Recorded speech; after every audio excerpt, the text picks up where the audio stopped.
예수님께서 풍랑을 잔잔하게 하신 사건과 이방 지역에 귀신 들린 사람들을 고치신 사건에 이어서 오늘 본문은 침상에 누운 중풍병자를 고쳐주신 사건과 더불어 세리 마태를 부르시는 사건 두 가지를 우리가 함께 읽었습니다. 중풍병자를 고친 사건은 우리 주님이 행하셨던 기적의 사건이었습니다. 하지만 마태를 부르신 장면은 기적은 아니지만 이 두 가지 사건 역시 같은 메시지를 담고 있다라고 볼 수 있습니다.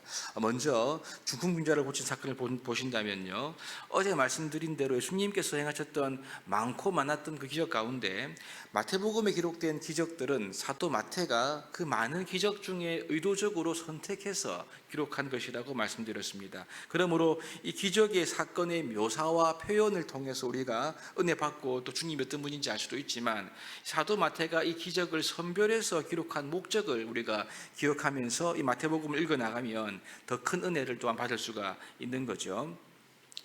오늘 침상에 누운 이 중풍병자를 고친 사건 속에서도 단순한 기적을 넘어서는 우리 주 예수님이 어떤 분이신가에 대한 아주 강력한 메시지가 담겨 있습니다. 본문을 보시면 1절에 예수께서 배에 오르사 건너가 본 동네에 이르렀다라고 기록하는데, 이 말씀은 어제 살폈던 귀신 들린 자를 고친 사건은 갈릴리 호수를 접한 지역 가운데 유대인들이 살지 않는 이방 지역, 즉 데가볼리 지역에서 일어났던 사건이었습니다. 이제 이방 지역에서 다시 본 동네 갈릴리로 돌아오셨다라는 말씀인 거죠. 본 동네로 오자마자 곧장 이 침상에 누운 중풍병자를 사람들이 데리고 왔다라고 그렇게 말씀합니다. 침상에 누웠다, 이 말은요, 사람들이 데리고 오지 않으면 예수님께로 스스로 올 수 없을 만큼 그 중풍병의 증세가 매우 심각했다, 이것을 우리에게 잘 알려주고 있습니다. 그런데 이 마가복음과 누가복음서를 읽어보시면 예수님께 계신 그 집에 사람들이 워낙 많았기 때문에 이 중풍병자를 메고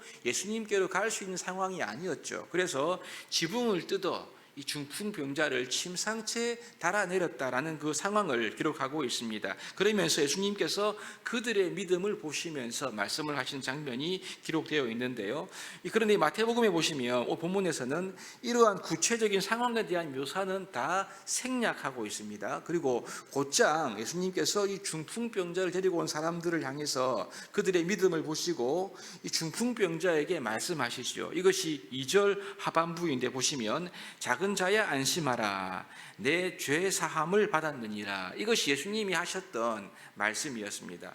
지금 이 구체적인 상황보다도 마태복음은 예수님께서 중풍병자에게 하셨던 그 말씀에 더욱 초점을 두고 있는 것을 보게 되죠. 이것은 여러분 당시 유대인들에게는 어마어마한 말씀이었습니다. 왜냐하면 죄는 오직 하나님 한 분만이 사하실 수 있었기 때문에 그랬죠. 그래서 3절에 보시면 한 서기관이 마음속으로 반응을 합니다. 이게 뭐냐면 이 사람이 신성을 모독하도다, 그렇게 말씀합니다. 예수님은 어떻습니까? 이 생각까지도 다 알았다고 기록하고 있죠. 여러분, 우리의 마음과 생각을 감찰하시고 아시는 분이 누구십니까? 오직 하나님 외에는 없지요. 우리 사람들이나 혹은 마귀나 귀신들이 사람의 생각을 아는 것은 어떤 반응이나 행동을 통해서 그 사람의 마음과 생각을 추측하여 아는 것일 뿐이지 정확히 그 마음과 생각을 감찰하여 알 수는 없는 것입니다. 하지만 하나님의 아들이신 우리 예수님은 사람들의 생각까지도 정확하게 알고 계셨다라고 기록하고 있는 거죠. 그러면서 이 신성을 모독한다는 악한 생각을 악한 생각이라고 예수님께서 말씀했습니다. 이게 4절 말씀인 거죠. 여러분, 예수님이 죄의 사함을 말씀하신 것을 신성 모독으로 여기는 것, 즉 주님께서 하나님의 아들이라는 진리를 믿지 않고 부인하는 그러한 생각이 무엇입니까? 악한 생각이다 라고 우리 주님께서 말씀하신 것입니다. 여러분, 그 다음 주님께서 이렇게 말씀하시면서 그 병자를 고치시는데, 이것이 5절입니다. 보시면 내 죄 사함을 받았느니라는 말과 일어나 걸어가라 하는 말 중에 어느 것이 쉽겠느냐? 여러분, 어느 게 쉽겠습니까? 본질적으로 본다면 죄 사함 받았다는 말이 일어나 걸어가는 말보다 훨씬 더 어려운 것입니다. 왜 그렇습니까? 이 죄는 하나님 한 분만이 사하실 수 있기 때문에 그런 거죠. 하지만 여러분, 현실적인, 눈에 보이는 현실적인 관점에서 본다면 죄를 사한다는 말은 그 죄가 있는지 없는지 확인할 길이 없습니다. 하지만 침상에 누워있는 중풍병자에게 일어나라는 말은요, 만일 이 중풍병자가 일어나지 못하면 이 말은 거짓이 되는 거죠. 그러니까 훨씬 더 현실적으로 볼 때 중풍병자가 일어나는 것은 어려운 말이 될 수가 있습니다. 여러분, 이런 질문을 하신 다음에 이렇게 말씀하시지요.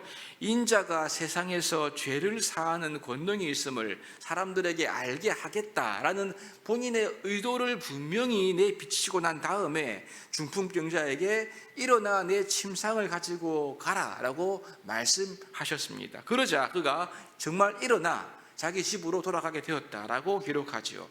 여러분, 그러므로 이 침상에 누운 중풍병자를 고치신 이 기적은 결국 우리 예수님께서 죄를 사하시는 권세와 권능이 있는 하나님의 아들 메시아이심을 드러내고 있는 사건임을 우리에게 알려주고 있습니다. 여러분, 이 모든 질병의 근원적인 뿌리에는 뭐가 있습니까? 죄가 있습니다. 그래서 여러분, 우리가 믿고 신뢰하는 예수님은 죄로 인해 드러나는 현상적인 질병도 고치실 수 있지만 오늘 본문이 말씀하고 있는 대로 예수님은 질병의 뿌리가 되고 근원이 되는 이 죄를 사하시는 권능이 우리 예수님께 있다는 사실을 우리에게 증거하고 있는 것이죠. 그러므로 이 예수님, 죄 사하는 권세가 있는 예수님을 나의 주, 나의 하나님으로 믿어야 할 줄로 믿습니다. 여러분, 그런데 이 다음에 기록된 사건은 세리마태를 지금 제자로 부르고 있는 사건이지요. 지금까지 예수님께서 행하신 기적을 기록하다가 갑자기 마태복음의 저자인 이 마태는 세리마태, 즉 자신을 제자로 부르시는 그 장면을 소개하고 기록하고 있습니다. 여러분, 이 세리마태를 부르는 장면을 지금 이 중풍병자를 고치신 사건 속에서 드러내고자 했던 그 영적인 진리, 그 의미와 연결지어 살펴볼 때 우리는요, 예수님이 어떤 분인지 더 분명하게 알 수가 있습니다. 예수님은 어떤 분입니까? 죄를 사하시는 권세가 있는 하나님의 아들이시지요. 그런데 그분이 마태를 제자로 불렀을 뿐만 아니라 오늘 세리마태를 부른 부분에서 강조되는 부분은 예수님께서 마태의 집에서 어떻습니까? 당시 유대인들이 혐오하고 꺼렸던 세리와 죄인들과 함께 음식을 드셨다는 사실을 강조해서 오늘 기록하고 있지요. 음식은 아무나 하고 먹는 것이 아닙니다. 특별한 관계입니다. 이에 대해서 바리새인들이 제자들에게 말합니다. 너희 선생은 어찌하여 세리와 죄인들과 함께 식사하느냐라고 이렇게 지적하는 것을 우리가 함께 읽을 수가 있죠. 여러분, 이에 대해 우리 예수님은 건강한 자에게는 의원이 쓸데없고 병든 자에게 쓸데없다고 말씀하시면서 마지막 13절 하반부 이렇게 말합니다. 나는 의인을 부르러 온 것이 아니요 죄인을 부르러 왔노라.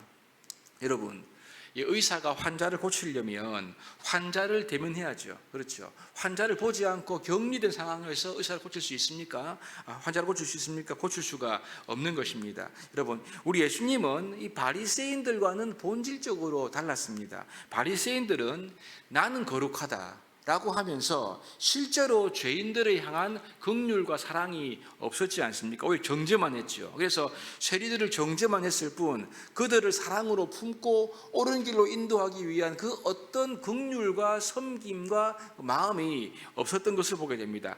말은 그럴듯하게 잘 했지만 그 중심에 긍휼과 사랑인 눈꽃만큼도 찾아볼 수가 없던 모습이 바리새인들인데, 이와 반대로 우리 예수님은요, 죄를 사할 수 있는 권세를 가지고 계신 하나님으로서 죄인들과는 본질적으로 구별된 분이시지만 그는 친히 죄인들의 세계에 들어가신 것입니다.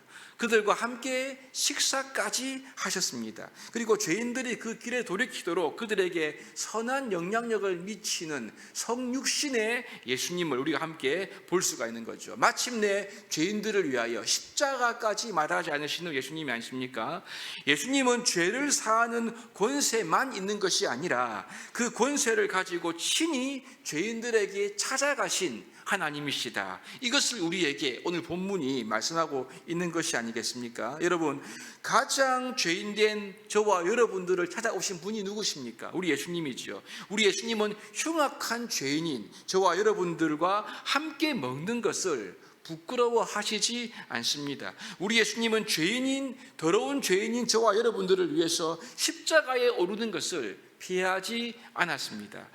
죄 사하는 권세가 있는 그분이 우리를 찾아오시고 우리와 같이 되셔서 의의 길로 인도하시는 살아계신 하나님의 아들이시기 때문에 여러분, 우리는요 그분 앞에 나아갈 수가 있는 거죠. 우리의 부끄러움과 우리의 추악함이 있다 하더라도 그것을 주님께 숨기지 않고 나아갈 수가 있는 것입니다. 거룩한 척하는 것이 아니라 우리의 연약함을 가지고 정직하고 진실한 마음으로 하나님 앞에 우리의 부족함을 아뢰고 나아갈 수 있는 이유가 바로 여기에 있는 것이 아니겠습니까? 여러분, 그렇습니다. 십자가로 승리하신 우리 예수님은 지금도 우리의 죄를 도말하시며 우리에게 은혜와 긍휼을 베푸시고 있습니다. 만일 우리가 우리 죄를 자백하면 그는 미쁘시고 의로우사 우리 죄를 사하실 뿐만 아니라 모든 불의에서 우리를 깨끗하게 하시는 분이 우리가 믿고 의지하고 사랑하는 예수님이신 거죠. 그러므로 여러분, 우리가 매일 기도할 때마다 하나님 앞에서 우리의 허물과 부족함, 우리의 상한 마음, 우리의 참 추악하고 창피한 그런 죄가 있다 하더라도 하나님 앞에 우리의 죄를 고백하면서 주님의 긍휼과 은혜를 입기를 기도할 수 있는 담대함이 있는 이유는 우리 주님께서 지금도 이 죄인인 우리를 찾아오시고 우리와 함께 거하기를 기뻐하시는 분임을 믿기 때문에 그런 것이 아닙니까? 이 시간 우리가 주께로부터 오는 긍휼과 사랑을 기대하면서 우리 역시 그 은혜와 사랑을 받은 존재로서 이제 우리의 말과 행동에도 주님을 닮은 긍휼과 사랑이 있어야 할 줄로 믿습니다. 그리하여 죄를 사하시는 권세가 있으신 예수님 께서 우리와 함께 하심으로 말미암아 우리를 받으시는 그 사랑 안에서 이제 우리도 예수님과 같이 성육신의 정신으로 이 세상으로 나아가고 세상을 살리는 우리의 삶과 우리의 사역과 우리의 인생이 될 수 있기를 우리 주님의 이름으로 축복합니다.